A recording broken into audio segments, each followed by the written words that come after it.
Hello people of YouTube. This isn't like one of my regular videos, so I'm not going to do my regular intro. This video is specifically about the grab bags that I sell on eBay. You may have seen me on here reviewing a bunch of grab bags, and I finally decided I wanted to sell my own.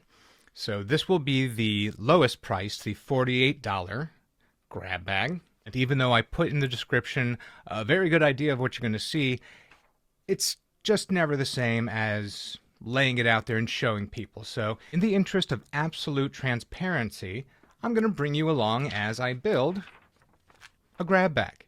I'm about to pack up this order to send out, so I figured why not make it into a video. This way people really know what they're getting, and I'm going to try to put this link in my eBay grab bag listing. So hopefully some of you that are watching this got it from there. All right, let's start it out. Now, there are always going to be subtle differences, and this just depends on what I happen to have on hand at the time, or if I got a good deal on something. I want to pass that along in the grab bags, so there will be slight differences, but I'm going to show you exactly what a coin grab bag looks like that I'm packing up today. First off, for the $48 ones, I generally use this type of bag, and it's on the list here. It says a canvas coin bag with a $sign on the side, so that's straight up. For the more expensive ones, I tend to use mint bags for quarters or dollar coins, things like that. Once again, if I run out of those, I'll use those for any grab bag. It just depends. And whenever I build these grab bags, I actually go through this and mark everything off as I add it. Boom. And next up, the way it's listed on the sheet and in the listing is an obsolete piece of U.S. currency. It's going to be a Blue Seal silver certificate, either 1935 or 57. And yes, the $48 bag is not limited to 57s, so it's just what I happen to have on hand. So I put a bunch aside in an envelope for the 48s. And I'll grab this one. 57. A little crispness in it. And I do send all currency out in nice semi-rigid sleeves like this one. So everything that goes into this has a cost to me, all the way down to the drawstring canvas bag with the $sign on it, to the non-PVC sleeves for the bills. Next up, it's a piece of foreign currency. I believe I've updated them to say emergency money, because I've been giving out exclusively Notgeld for all of the bags. So I take out a stack of Notgeld.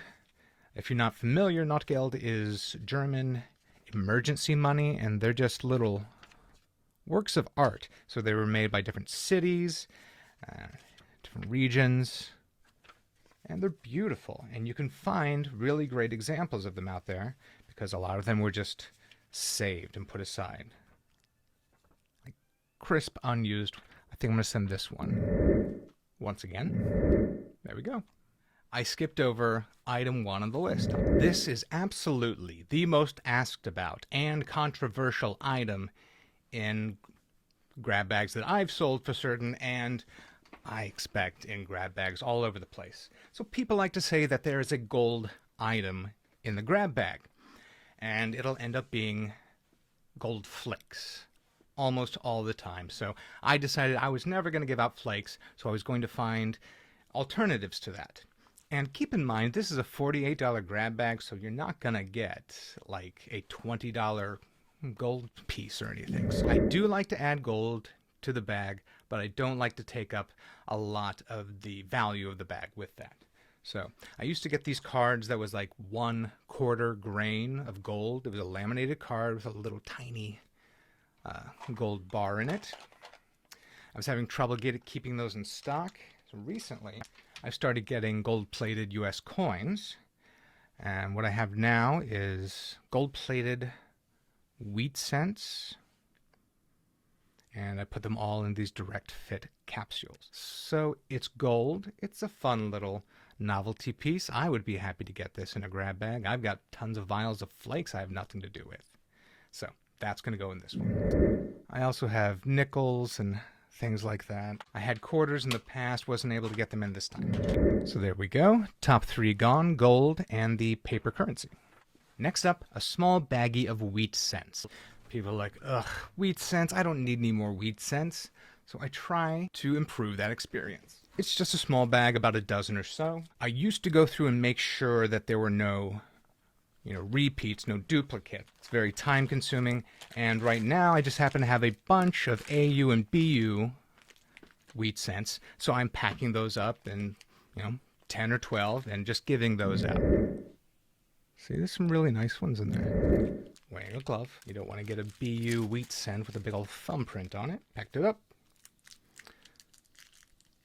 Put a little Scotch tape on it because you don't want coins rattling around when you ship them out. Next up is one ancient coin.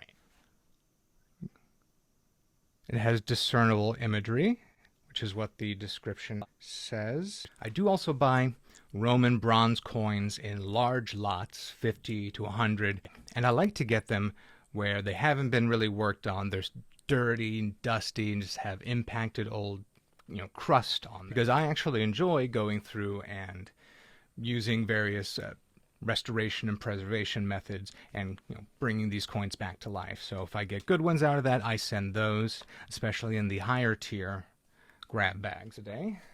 I'm going to send a very nice one right here for the 48. This one, the obverse is really great.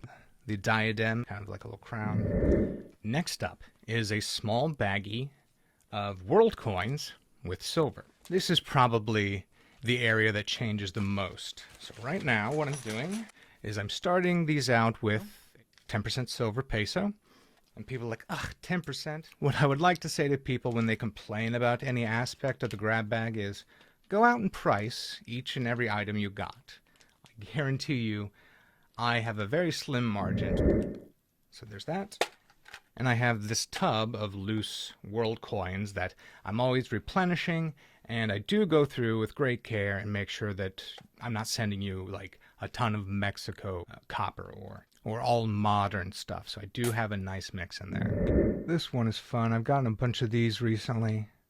It's a wicked looking condor on the Chilean coins. This one's aluminum. It's very interesting. So it ends up looking like this, and then I will add a little bit more silver to this. So here I've got a tube of Canadian 10-cent pieces. A lot of these are the old reverse, like this, with the crown, the leaves, and then, of course, there are the sailboat reverses, the schooners. Like I say, it's constantly changing. Sometimes I'll throw a war nickel in there, or if I've given a Mercury dime flip in the next part of this, then I'll toss like a Roosevelt in there.